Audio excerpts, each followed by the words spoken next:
บายดีทุกคนวันนี้เฮามาแก้ดินเอารถดำหน่อยเฮามาตัวนี้เป็นเที่ยวสุดท้ายเนาะตอนใช้ดินบ่ได้ถ่ายให้เบิ่งซ้ำอันนี้สิไปลงอยู่บ้านนาเซงก่อนสิฮอดนครไกรสอนก่อนสิฮอดตัวเมือง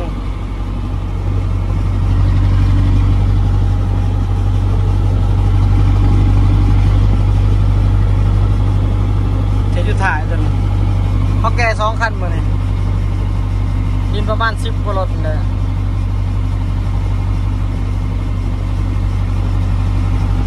รถคันนี้ยังบ่ได้เฮ็ดท่อไผ่เนาะเสียงมันก็สิยัวๆนี่ท่อไผ่ยังบ่ได้ซื้อท่อพักมาใส่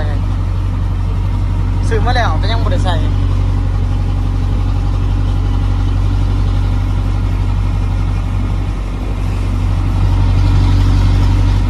เสียงมันจีแบบยัวๆเขียวที่ถ่ายแล้วเขาแลนแต่เสา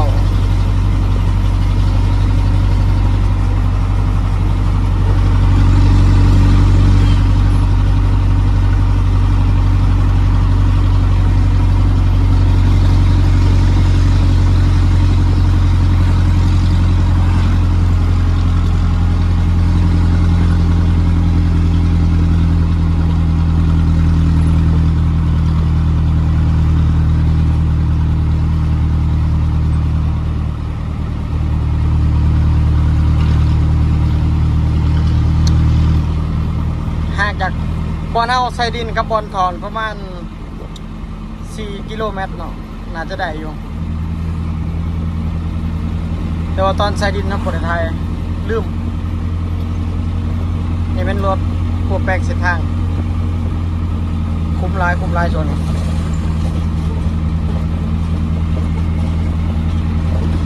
เป็นทางเขาสวรรค์เนาะมาแต่ปักเซ่เขาตรงผ่านเส้นนี้ถึงฮอดสวรรค์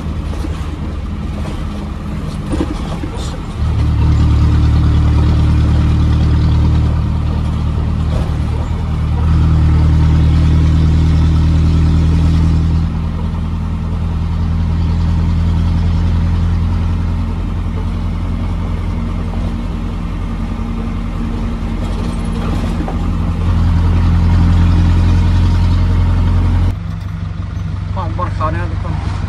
เขาเบื้องซ้ายมือนี่เขาเบื้องซ้ายมือเนาะ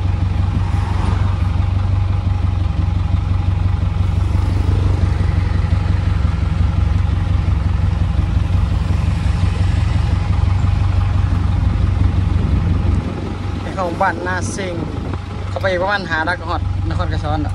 ฉันนี่ก็ซ้ำฮอดกระซ้ำหอนนครไกรสอน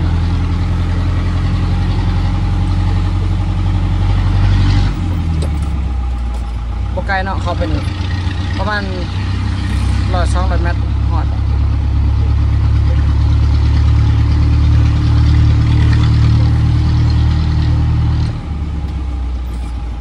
ต้องระวังรถเนาะ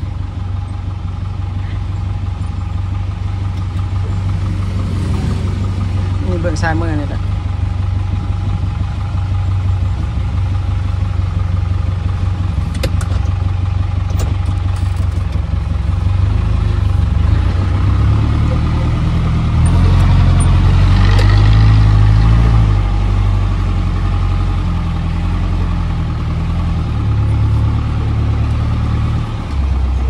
เอาบ่นี่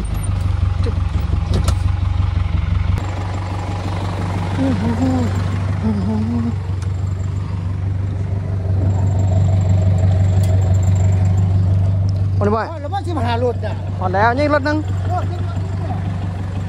กำลังเข้ามา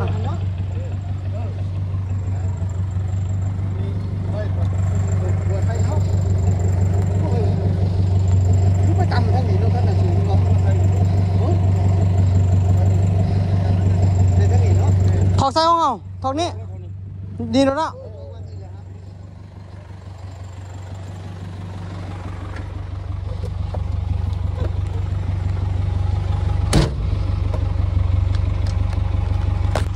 ถอกนี้ก่อน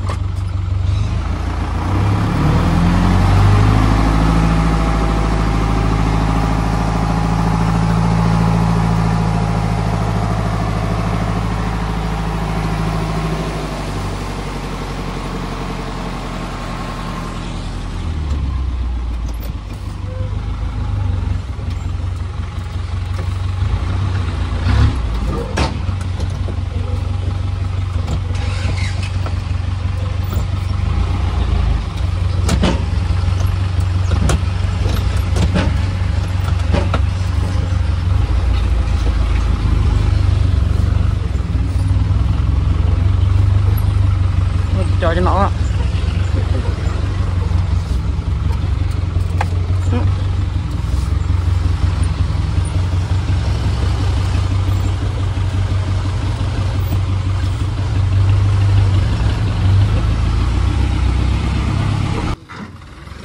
จอนเดียว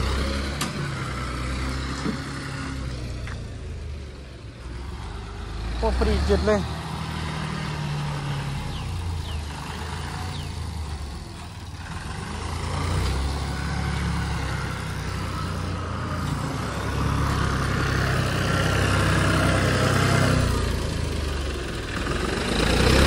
เฮ็ดเพื่อนบ่มันนี่ขายมากซื้อเก่าแล้วก็ขายมากซื้อเก่าซื้อมากเป็นเก่าเบิ่งเลยคือจะสั่ง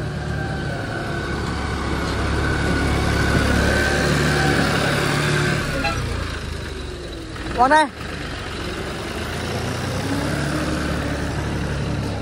เอ๊ะ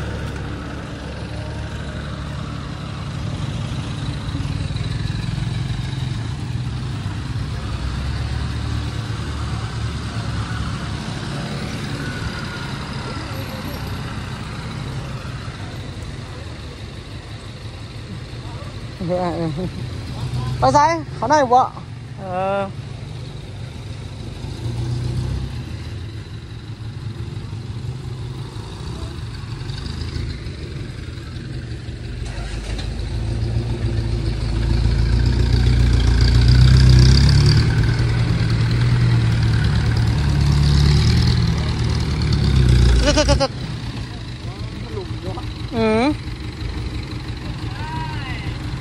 ทอกได้ป่ะทอกได้ป่ะมากินดินทรายได้อยู่เนี่ย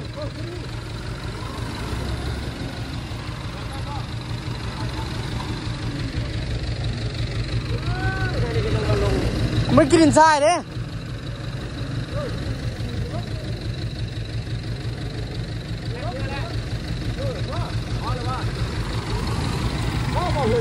พอแล้ว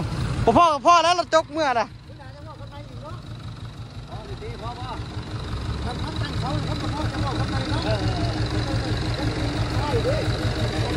คาเนาะกันเลย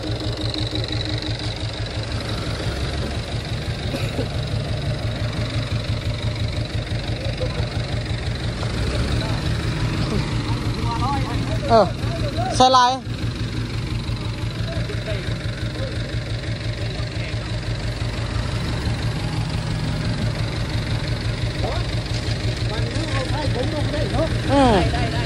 บ้านเขาเอาใช้ถมเอาเนาะเดี๋ยวตั้งเขาเอาใช้ถมลูก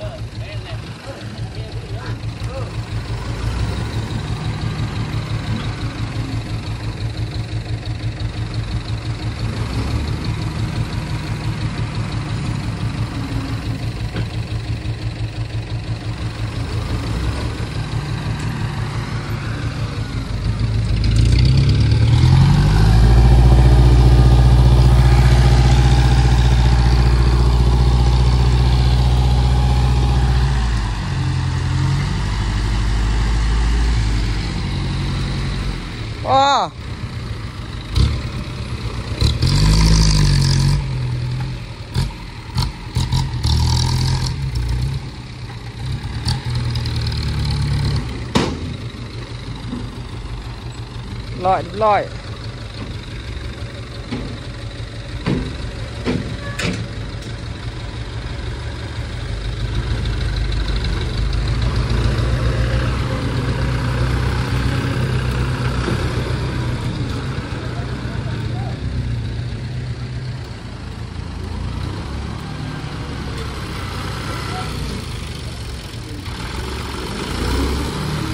เก็บแล้วเนี่ยเราจะถ่ายเลยจะกดขึ้นเก็บปั๊บเดินงามๆเหมือนกับตัวนี้คือจบงานกลับบ้านได้ทำเงิน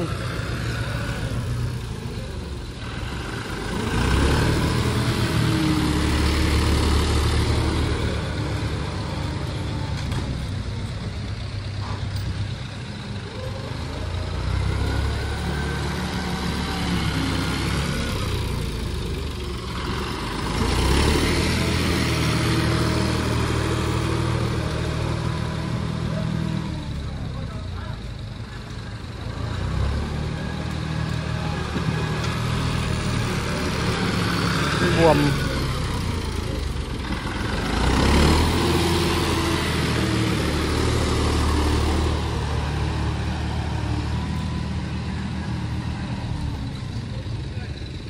คนเราเข้าใจจัง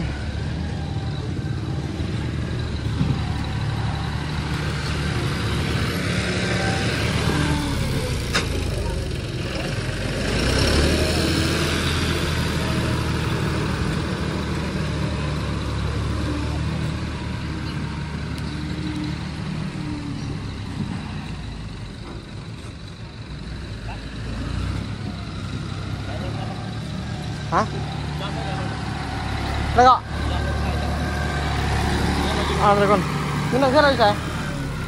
ครับไปไว้ใช่เลยเราเอารถเข้าไปบ่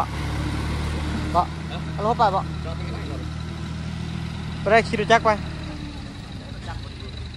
เอารถเข้าได้ไปไหมเอารถเลยก่อนคลิปนี้พักไว้สักหนึ่งสักก่อนเดี๋ยวพอกันคลิปหน้าในคลิปท้ายให้เบิ่งไอ้ก็ไม่ได้เขาปั๊บแล้วก็ส่งงานเลยไปหาเงินก่อน